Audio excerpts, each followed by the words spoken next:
여느 날처럼 기도하고 있던 중이었습니다. 여느 날처럼 기도하고 있던 중이었는데 이번 주는 특별히 답답함이 몰려왔던 한 주입니다. 특별히 많은 일들이 있어서 그랬느냐 그런 건 아니었고요. 어느 날 갑자기 그냥 똑같이 새벽에 기도하고 있었을 뿐인데 너무 답답했습니다. 성도님들의 해결되지 않은 문제들, 여전히 기도하고 계시는 그 제목들 앞에서 답답하고 무기력해지는 것만 같은 한 주였습니다. 여전히 고민하시는 그 제목들을 어떻게 놓고 기도해야 정말로 이루어질 수 있을까? 하나님은 왜 지금도 그 기도를 들어주지 않으셨을까? 이들의 소원에 대해서 나는 어떻게 생각해야 하며 하나님은 어떻게 생각하고 계실까? 한 분 한 분을 생각하던 중에 유난히 답답한 마음이 크게 들었던 한 주입니다.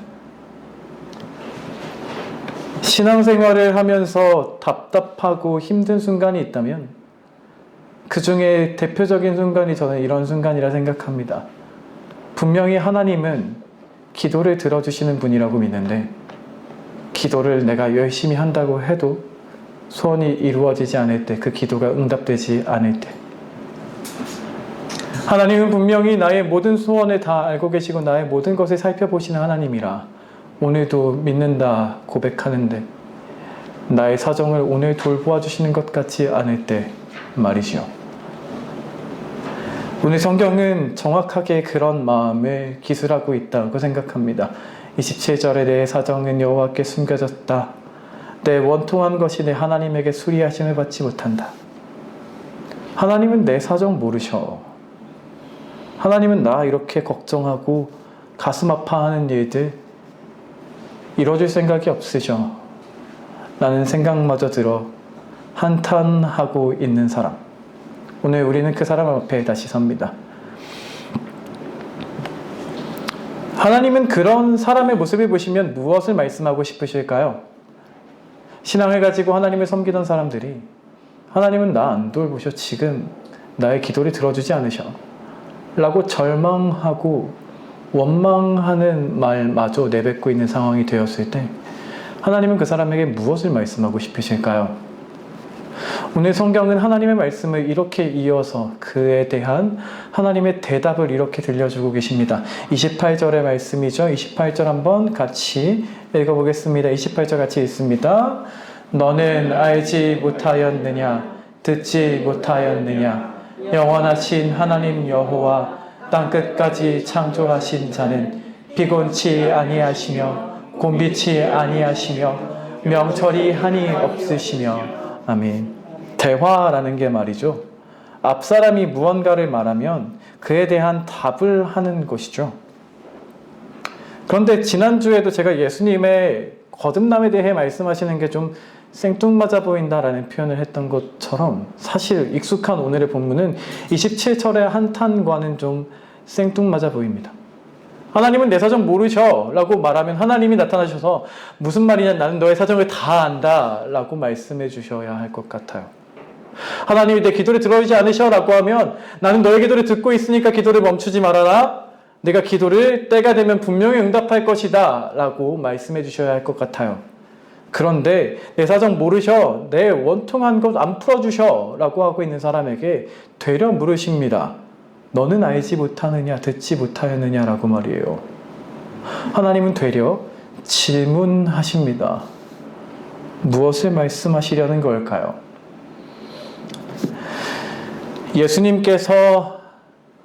예수님이 칭찬하고 있는 니고데모에게 가장 시급한 문제를 던져주셨다라고 표현한 것과 같은 맥락으로 말씀드려도 좋을 것 같습니다. 하나님께서는 지금 한탄하고 있는 사람에게 그것을 그냥 풀어주고 설명하시는 것보다 이 문제 앞에 있는 사람에게 해결책이 무엇인지를 가르쳐 주시는 말씀을 들려주고 계시는 겁니다. 우리 인간의 어려움 앞에서의 가장 큰 범하기 쉬운 실수가 있다면 우리의 실수 중에 하나는 바로 우리의 시선으로 어려움을 바라본다는 것이죠.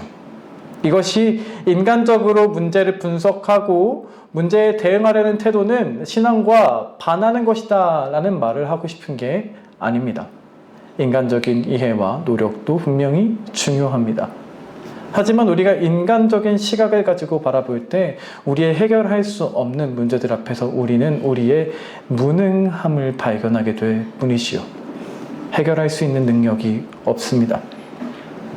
그렇게 해결할 수 없는 능력이 부족함을 느끼게 되는 상황 앞에서 어려움이 계속 나를 압박해 올 때 우리는 그것이 계속 나의 마음을 부정적으로 이끌어가는 것을 봅니다. 오늘 어려웠던 것이 내일 더 심해질 것이라고 상상하기도 하고요. 마치 영원히 계속될 괴로움일 것처럼 상상하기도 합니다. 이런 방법, 저런 방법 내가 다 해봤지만 할 수가 없으니까 난 이러다 망할 거다. 그냥 자포자기하는 심정으로 살아가기도 합니다. 되면 좋고 아니면 말고 하는 심정으로 기도하기는 하나 하나님께 매달리지 못합니다. 이미 마음으로 부정적인 시선만 가득하니까요. 그런 사람이 기도했을 때 매달리며 믿고 기도하지 않는 그 기도가 상달될 수 없었던 것이고 하나님이 보이지 않는 그 사람에게 더 이상 오늘을 이겨낼 힘이 없어진 것입니다. 그래서 성경은 다시 하나님을 바라보게 하시려고 질문하셨다고 기록하시는 겁니다. 너는 알지 못하니 들어본 적이 없니? 라고 말씀하시며 너무나 잘 알고 있는 하나님 앞에 다시 서라고 말씀하세요. 그럼 문제 앞에서 어떤 하나님을 기억하라고 말씀하시는 건가요? 28절부터 어떤 하나님을 말씀하시는지 한번 생각해 볼까요? 가장 먼저 영원하신 하나님이라 하십니다. 영원하시다. 언제나 변함이 없으신 하나님, 처음부터 끝까지 변함이 없이 동일하게 존재하시고 영원한 존재이신 하나님, 그분 앞에 서라 말씀하십니다. 땅 끝까지 창조하신 하나님 앞에 서라 말씀하십니다. 세상을 창조하셨고 세상을 오늘도 다스리고 계시는 그 하나님을 다시 기억하라 하십니다. 그분이 어떤 분인지 또 이렇게 설명하시죠. 곤비치 않으시고 피곤치 않으시고 명철이 한이 없으시다.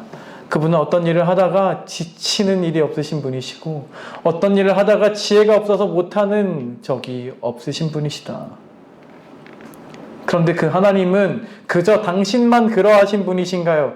아니요. 그런데 그 하나님은 누군가 피곤하면 하나님의 자녀가 피곤해하고 능력이 없어 할 때 문제 앞에 지쳐 쓰러져 있을 때 그를 일으켜 세워주시는 능력을 주시는 분이시고 내가 열심히 도전해봤지만 나에게 해결할 수 없는 능력이 나에게는 내 능력으로 해결할 수 없는 어려움이라는 걸 깨달아 좌절하고 있을 때 그 사람에게는 힘을 더해 주시는 분이시다 라고 다시 하나님을 바라보게 하십니다.